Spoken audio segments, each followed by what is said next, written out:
Okay, now I'm going to change subjects entirely. I'm going to talk about a specific technique for structure and accountability using daily huddles. The idea here is, we are all to some degree good goal setters and goal achievers. I mean, we wouldn't be successful if we weren't at some level. Most of the advisors I work with, by any measure, are already successful, and they're looking to take it up. Okay, now in order to do that, they have to have a vision. Where do they want to go? What's their goal? What's it look like? How will we know when they get there? Okay, and then what do we need to do in terms of steps to reach those goals?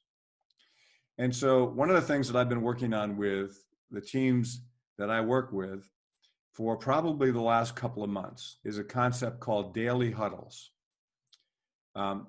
I'd heard about this from one of the teams I work with, and at first I just wasn't sold on it. I just didn't understand it really. But I thought, this is a legitimate concept coming from a successful team. So I started to try it out with some other teams, and I was seeing results. They were seeing results, more importantly, almost immediately.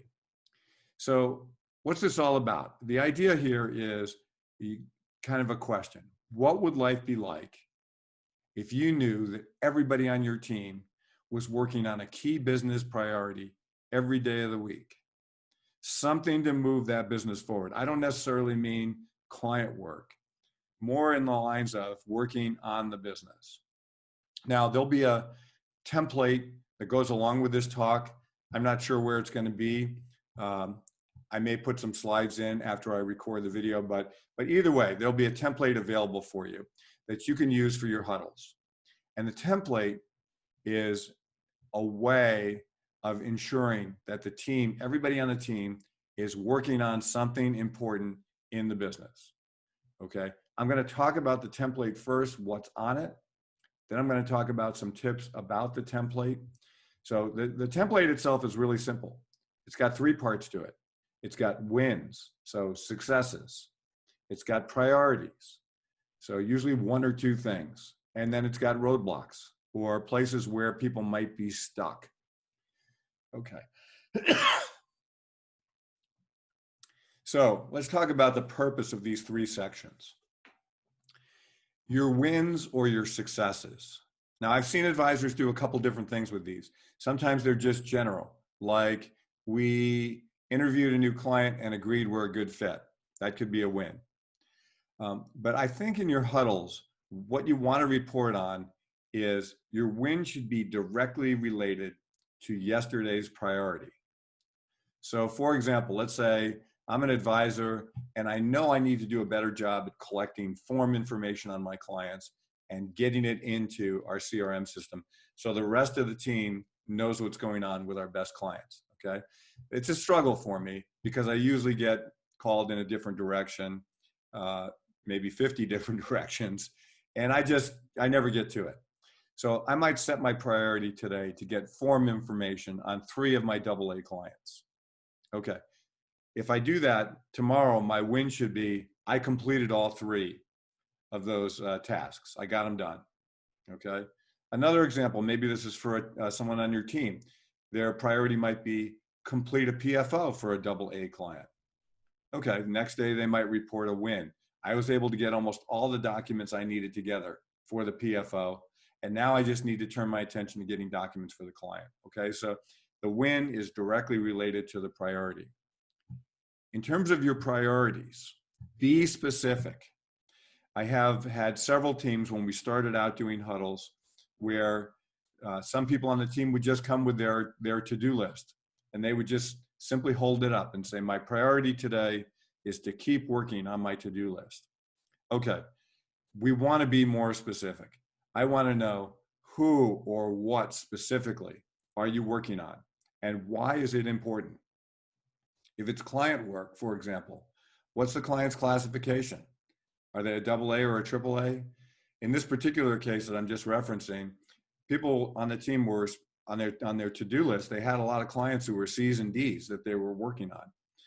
And actually that gave us good information because we were able to go back and talk to them about client classification to make sure they understood the importance of that and to understand how they should prioritize their day. So without the huddle, we probably wouldn't have known that. But with the huddle, we learned it and we were able to correct it. Okay, roadblocks, or places where people are stuck. Okay, so this is just where there's problems. So if you're an advisor and your priority was get form information on 3 of our best clients and make sure it's in the CRM system, but you didn't do it, why was that? What was the roadblock that prevented you from accomplishing something that you said was a priority? Okay, probably it's the squeaky wheel, right? Somebody called in and said, oh, I've got to have your attention on this, that, or the next thing. And so you did, okay? So I've got a tip on that too, but the idea here is to make sure that you appreciate what those roadblocks are. And so you come up with a solution for getting around those problems and getting back to successfully achieving your priorities. Okay, another tip on huddles. Come to the huddle prepared. The huddle isn't a time for thinking. It's really just reporting. And that's why huddles can go so quickly. One of the initial objections I get from advisors is, oh, this is going to be another 20 or 30-minute meeting. No, each person gets like 2 minutes max to do their huddle. And that's because when people come, they've already done their thinking about what their wins are, what their priorities for the day is, and also what their roadblocks are. This is a time for reporting. It's also not a time for problem solving. So do your thinking ahead of time, do your problem solving after. So for example, somebody comes in, they've got a roadblock, you know how to get around it, or someone on the team knows how to get around it, that's fine. That's a quick, hey, Dorothy, see me after the meeting, we can solve this problem, okay? But don't tie up the whole team on that. Okay, the huddle should be short. And if you're all together, you would think about doing it standing up. In fact, some people call it stand-ups. But basically, if everyone does their thinking before the huddle and is just reporting, 30 seconds for wins per person, maximum of a minute for priorities, and 30 seconds for roadblocks. So you can see, each person gets like 2 minutes because we're not doing our thinking in the huddle and we're not solving any problems. Okay, now if you're a small team and you want to go off the script, as Duncan says, you live by the rules you set. But the way huddles are designed, they're designed to make sure we're focusing on our priorities, establishing them, and getting them done. Okay. Now, I know also that not everything can be done in a day. So we may have projects that we're working on that are big priorities. We want to get them done, but they can't be done in a day. But with some thought, almost every project can be broken down into some kind of a bite-sized piece. And then it's the bite-sized piece that becomes the priority. What am I doing today that's going to lead me to completion of this multi-day, maybe multi-month project? Okay, I've already said saying that you're working on your to-do list is not enough detail. Break it down. What is it on my to-do list that's my priority? Okay, in terms of priorities, we only want to list 1 or 2. Okay, as I said, it's not a to-do list. Pick 1 or 2 really important things and be prepared to say why they're important. Okay, that's part of your thought process before you come to huddle. Why am I writing this down? Why is it important? Is this an important client, an important project? Make sure you've got that in your mind. If it's not important, it shouldn't be a priority. Okay, for advisors, make sure all your priorities are not around working on client work. When I started doing this a couple months ago with advisors, and I started saying, well, what was your priority for yesterday or the day before? It was always like, get ready for a client meeting with a AAA client. Okay, so here's what I want to say about that. I have a feeling that you're going to be ready for that meeting, whether you write it down or not.